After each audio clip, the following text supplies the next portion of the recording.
Hey guys, I'm Krista, and this is my big sister Stacey. And this is Sister Social Call.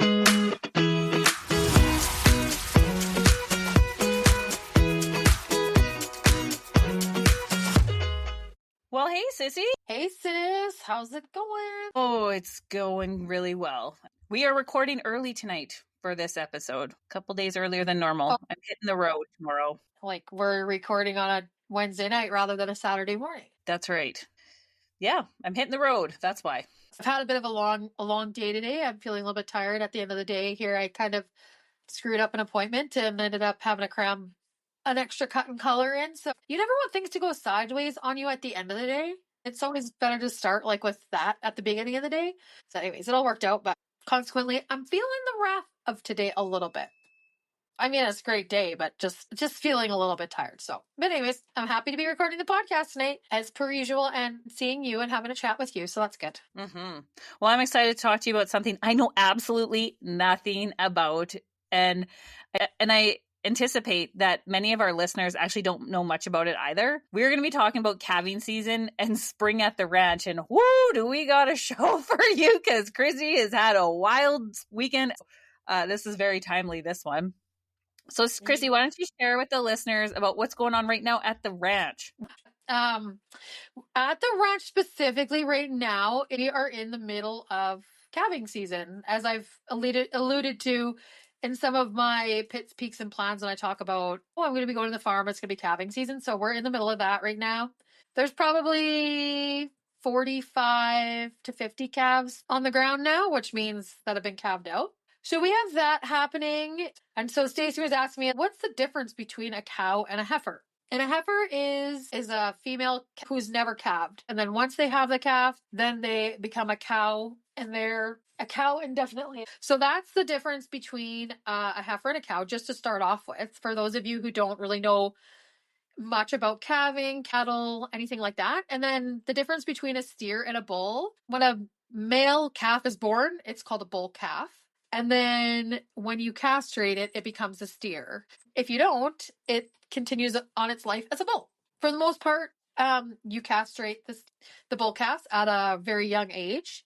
Thank you for clarifying the language, because I think it's thrown around and just assumed that we all know the difference, and I really did not know the difference for sure between a heifer and a cow. I should also say to you guys, and be totally transparent, I am learning about all this stuff as I go. So what I'm telling you mainly is stuff that I've picked up around the ranch. I don't necessarily know all of this to be like totally factual. And again, how Mark runs his ranch is not the same way how the neighbor runs his ranch and how the neighbor's neighbor runs the ranch.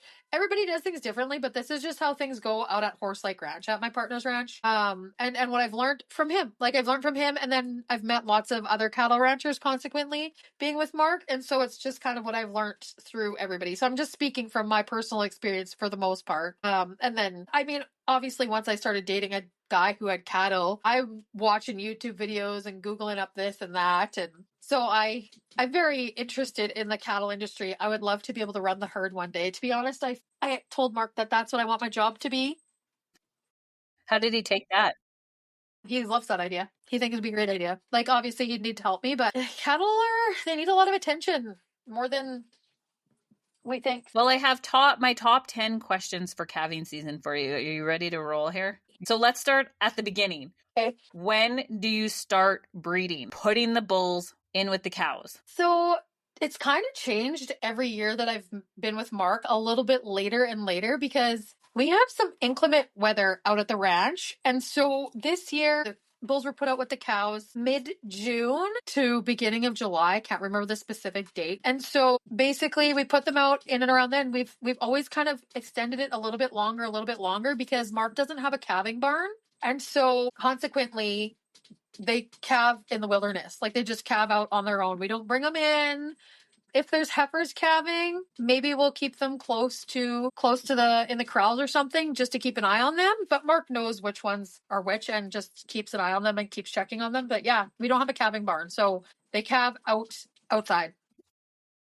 So how long is a gestational period for a cow? They are typically pregnant for the same amount of time as a human, but they on average 280 to 290 days in and around there, give or take a day or two. So they're pregnant for a long time. They get big. These cows, it's unbelievable that they can even walk. How many bulls do you have? Well, currently there are 4. We had 5. We had an incident 2 weekends ago. Like this bull, honestly, he could have killed me, and I had to run up the fence a couple times because of him. When they're like that, he puts everybody in danger. It would have gotten the herd all work. Like it was just a bad situation. So that consequently we had to do what was the right thing to do and the safest thing for us to do in that time. Stuff like that happens. It doesn't really happen often. So I think we're down to 4 or 5. I think Mark is going to try to buy 1 or 2 new bulls this year. It's always nice to add them to the herd. They're bulls. I really like them, but they're just so big. Okay, well that is the beginning of the answer to the next question I have. So how do you prevent bulls from mating with heifers that they are the dads of? I was thinking about this as well. It is quite rare that Mark keeps his heifers. He has bought them. He's purchased some replacement ones. So Mark will buy bred heifers and then add to the herd. So how he keeps, I guess, how he keeps them from not interbreeding is he buys new bulls. Say for 1 year Mark kept 10 heifers of his own, which he's not ever done.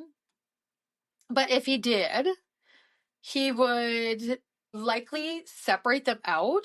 He would keep them in a separate area on their own because you don't want the heifers to be bred with one of your big bulls. You want them to be bred with a smaller bull. Because they're first-time calvers, you don't want them producing a large calf because you would have to likely pull it for her. So you would breed them with an entirely different bull. And so when a bred heifer, so she comes pregnant to the farm then? Yeah. So that's just, adding new genetics, new whatever into your herd. I do think though that interbreeding actually happens because I do see these cattle born with these deformities and things like that, which I think would be like, it's like probably from incest. That's one thing I never really asked Mark too much about before this conversation, but once I got thinking about it, I was like, yeah, honestly, I think Mark pretty much sells the majority of his calves always. And then he's bought replacement heifers before. And of course, there's a few that do end up sticking around. And so, but he also replaces his bulls. It's always a constant thing of having your bulls only in the herd for a few years. It's like a rotation. There's always stuff changing in there. You don't typically keep them around forever. Mm-hmm. So, not like your cows. Like, once you have cattle, they pretty much stick around. Like, Mark keeps his cows until they, honestly, they're old and they sometimes just die naturally out at the farm, Like, he loves his girls. He does. He really does. He loves his girls. He knows everything. This is crazy. And if you know cattle at all, Mark doesn't tag his cattle or his calves until he's selling them. So he'll tag them up once he sorts them for a few reasons. One is that he's on his own. He just doesn't have the time to be out there every minute of every day waiting for one to drop. He's got other jobs. But 2, they can rip their tags out, and these are the electronic tags and they're expensive. And so he knows every single one of them. He knows every calf that comes. He doesn't have to tag them. He knows which calf is theirs by simple little things. He knows every single cow. We have little nicknames for them. And, you just kind of get to know them. They're around all the time and you just get to know, it's the white one, the mean one, the Jessie one, because she's got a weird brand on her. He just knows them all. It's quite fascinating. So, can you tell if a cow is having multiples? Yeah. An ultrasound. Oh, but from visually, can you tell? No, I don't think you can. I mean, obviously they would look quite a lot bigger, but cows, when they're getting close to giving birth, they're massive. I actually have a picture I took of a cow a couple weekends ago, and she's just I took it dead on, straight on her head, and it's just head, and then just this head, and then burp. She's huge on the sides. So I will post that. I will definitely share that. They just get huge. Because, I mean, a calf can come out 80, 90 pounds. They're big. I mean, sometimes they're smaller. Like a heifer probably would have a smaller calf. An old big cow, they could be 100 plus pounds, I imagine. But I think on average, 80, 100 pounds, maybe 70 to 100 pounds in there. But that's a lot. In a real intense cattle operation, people will preg check their cows. And if they're not pregnant, they'll sell them. And Mark doesn't really care too much. Like if they're not pregnant, okay, fine. They'll have a year off and they'll be bred next year kind of thing. He's not too anal about that kind of stuff. But I honestly think if I have the opportunity to kind of run the herd or like look after the herd a little bit more, I would love to run it more like a tight ship. Okay. Yeah, I would love to do that. I was talking to our friend Jess, she's the vet, and I just think if that would be one of my jobs out there, I would like it to be the point where we could make the maximum amount of money from it. You know, we'll see how that goes. I have big dreams. Yeah. But I love the cattle. I really do. They can be really crazy because they're so big. But once you get to be around the cattle so much, even around their calves, they become so tame to you. I can pet them. It's unbelievable. So it's pretty cool. Anyway, there's that. How do you preg check a cow? It's not a urine sample. It's like how you would do an ultrasound, but you go up the hoo-ha of the, I think. Yeah. I'm pretty sure it goes like right in their vagina. Okay.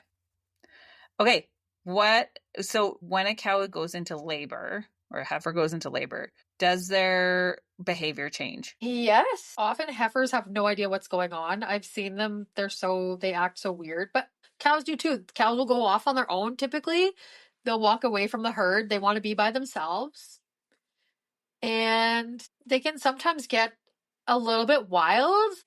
I've seen that happen where they seem to be not in a bad way, but they kind of get their head going a little bit and they are maybe mooing a little bit at nothing. No two cows are the same, right? Like they all go through it differently just as a human would. So, but typically they like to walk off on their own and have some space and do that. And then I asked Mark right when we first started, I said, how can you tell when they're gonna give birth? And he said their vaginas get loose. So here I am when I first met him. I'm on the hunt for loose vaginas. I didn't even know what I was looking for, but I'm just checking to see if there's anything that might be different from the ordinary, you know? So anyways, now I know. We will not be posting pictures on Instagram. I will refrain from that. But if you guys are curious and you would like to know what that looks like, I would be more than happy to go hunting for one and post it in like a direct message. It is interesting to see though, because it is very much similar to a human. Now, Stacey and I are both child free. We've not ever experienced this, but anyways, their whole body kind of shifts into this mode to have this cow. And actually, I think it was last year, I got for the very first time to witness the whole entire birthing process. And it was so awesome. It was so cool to watch from laboring to her water coming out. And she'll be walking around. She could walk around for a day or two with this water hanging out. Then she can start to act a little bit weird and start doing her little thing. And then often they'll lay down and they'll be pushing and they'll push, and then you can start to see the hooves come out. Then eventually their head comes out, and then they're lots of times they'll be laying down, but then they stand up for the calf to drop out. Okay, so then what happens once the mom births the calf? When they're a cow and they are a good mom and they know what to do, they start licking their calf right away and cleaning it up and drying it off.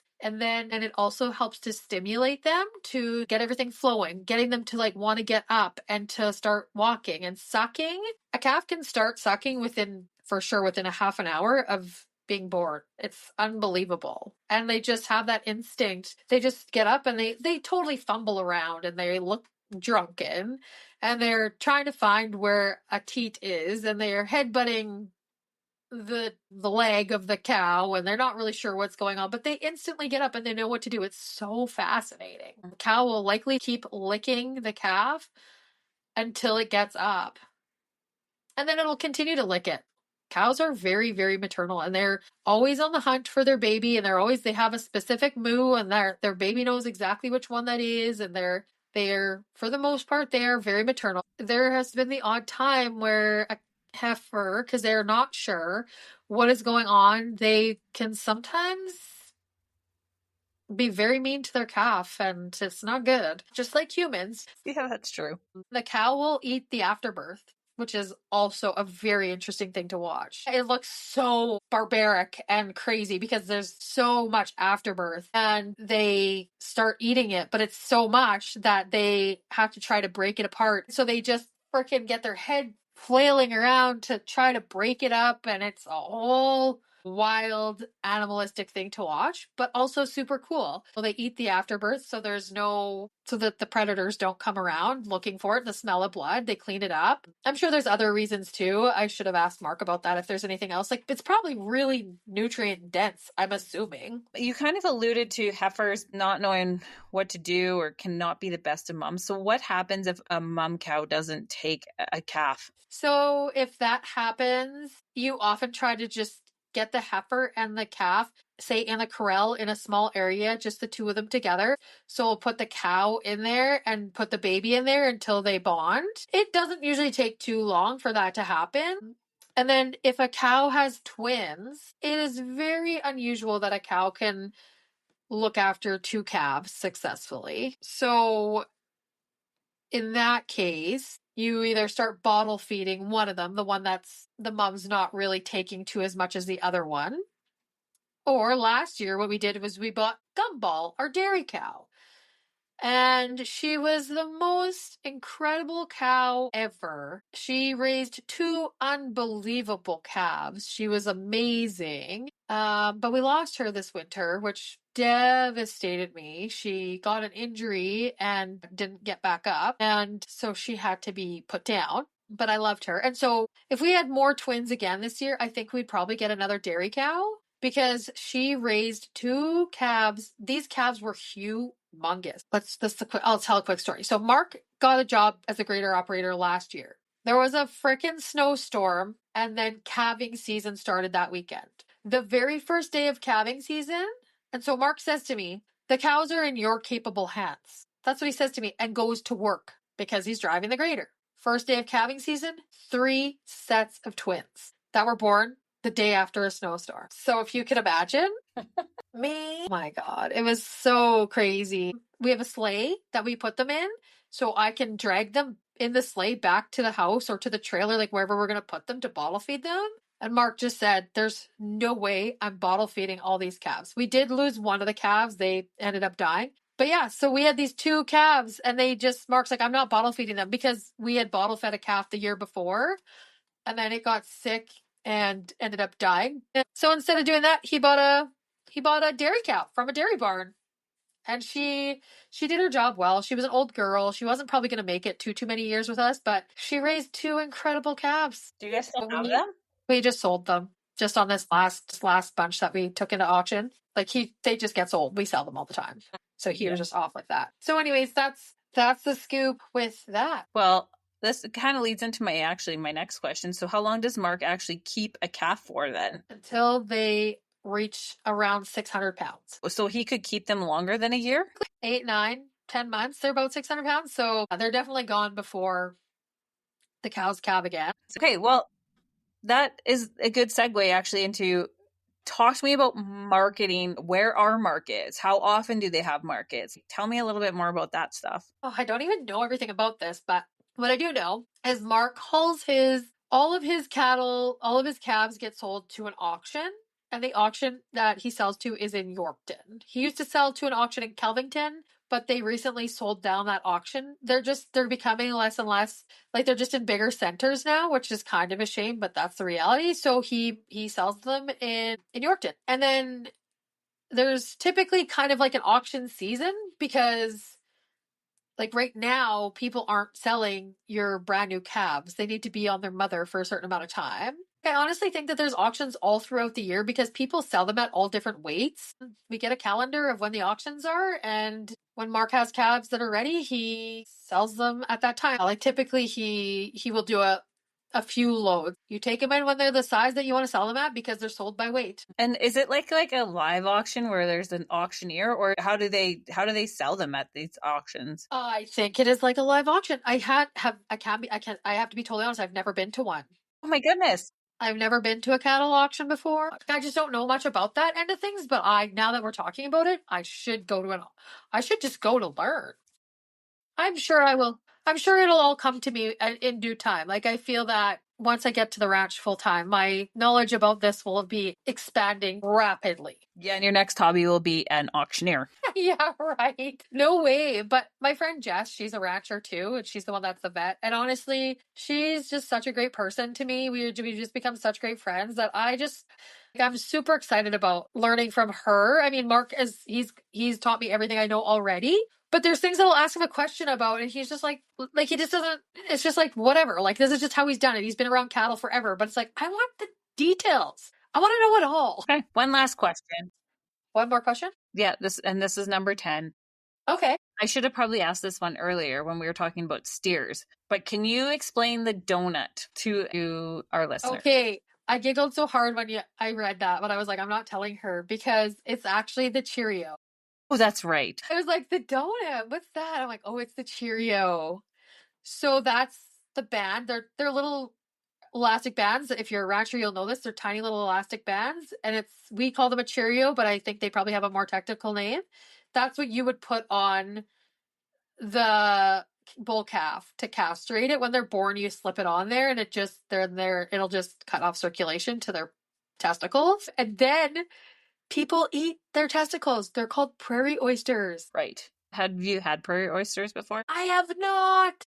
I've wanted to, but I've not. Well, I guess you have an auction and eating prairie oysters to do this year. Things I need to get up to. Yes, for sure. I definitely need to find somebody that does the whole prairie oyster thing. Mark said at one when I met him, he's like, "Well, I think I have like a bucket of those in there in the freezer." I'm like, "How old are they? Like, I can't eat freezer burnt prairie oysters. Like, I need the full effect." The Cheerio also does double duty at your house. Oh yes. So during COVID times, I was at Mark's house all the time because my salon was closed down.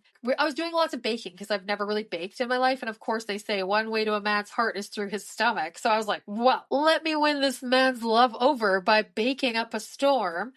And anyway, so I opened up like this thing of brown sugar and used it. And then I said, Mark, do you happen to have an elastic around here or something, like a twist tie or something?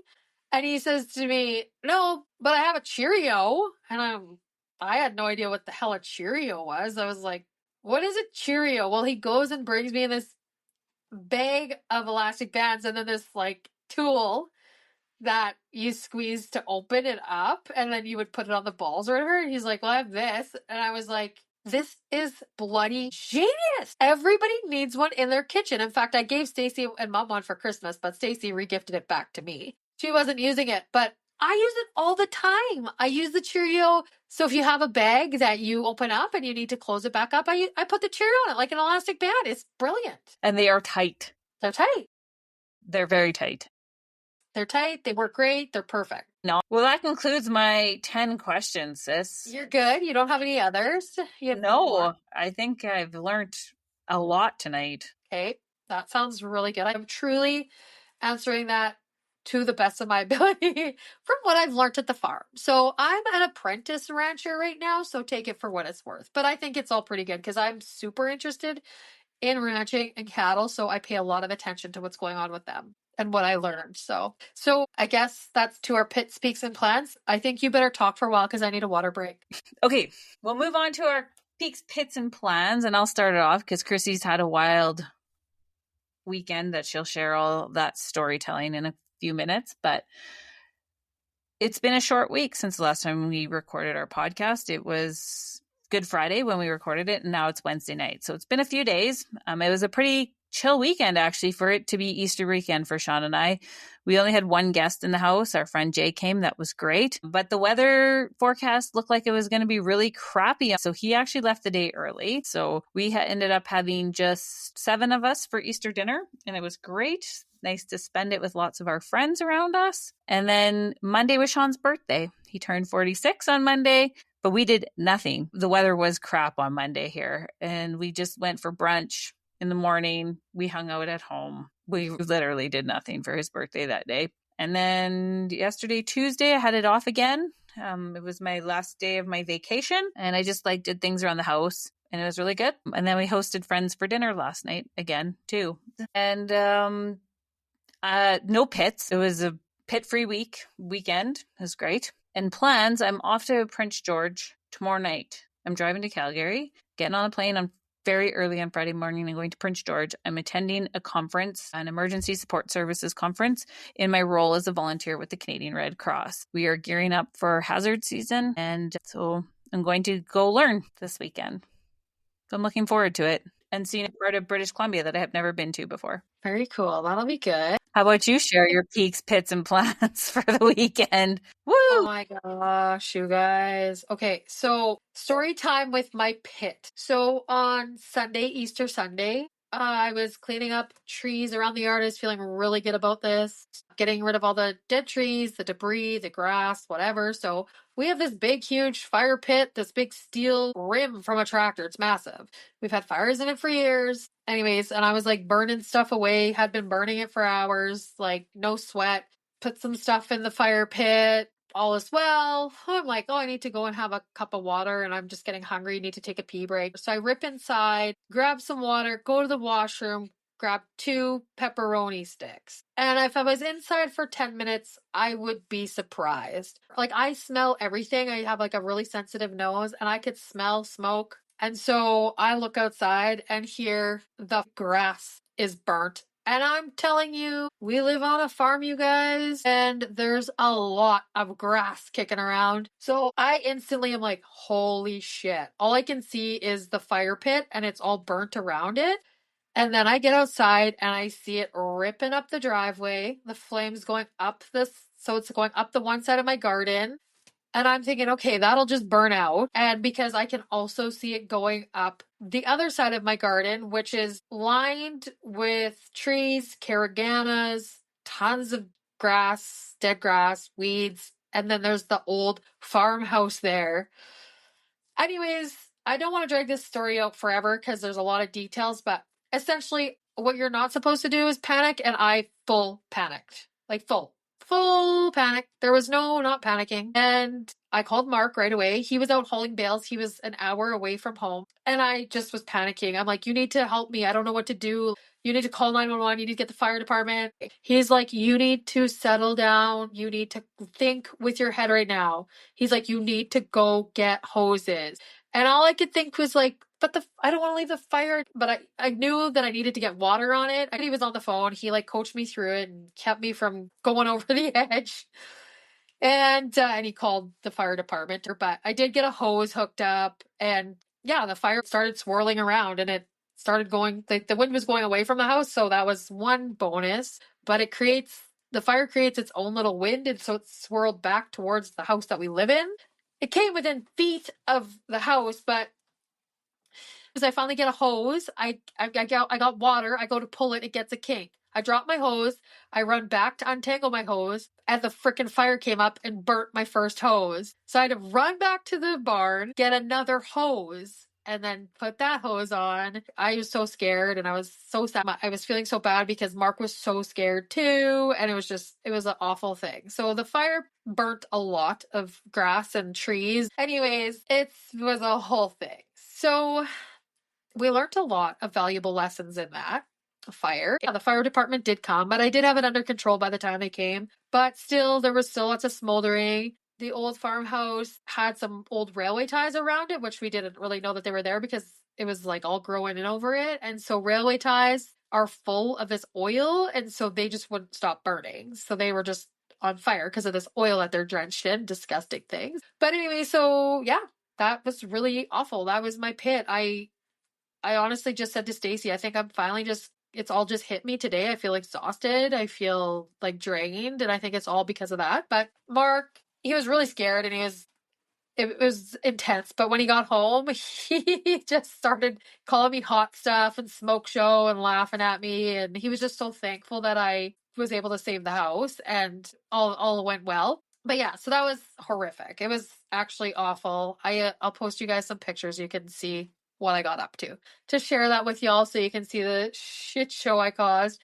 My peaks, well, we spent Easter at my brother's house with our family, and it was awesome, as it always is. You guys are probably already getting to know my sister and I well enough to know that our family is like our number one thing in our life, and we just love everybody so much, and we love being with them, and we just cherish our time with them. So we had a great time, lots of laughs. My sister-in-law put on this family auction, and so she auctioned off we don't even know where she got all this crap from, but Mark and I, we got a Chick-fil-A sauce, buffalo sauce, and a dill pickle ranch. So we're gonna make some wings with our winnings. But anyways, we had Monopoly money, and then the whole family was getting in on it. It was pretty fun. So that was great. And then, of course, like another peak was just like, though the fire sucked, it showed me a part of my relationship with Mark. Might make me cry, but just like, I knew it was, we were both very, very scared, and he wasn't at the farm and he couldn't help me. And I think just him, the relief he felt knowing that I did that and I got the fire under control and that the house didn't burn down, neither one, like the old farmhouse or the house. And then the fact that we could like laugh about it after and like we kind of just joked about it even into the next day. It just honestly made me fall in love with that man even more because of how he responded to that situation. I've never been with a partner that could deal with it in that kind of a manner. And I didn't even know what to expect when he got home in the tractor. I knew he wasn't mad at me. He was just so relieved that everything was okay. I just knew in that moment we could pretty much make it through anything. Like I just felt that so intensively.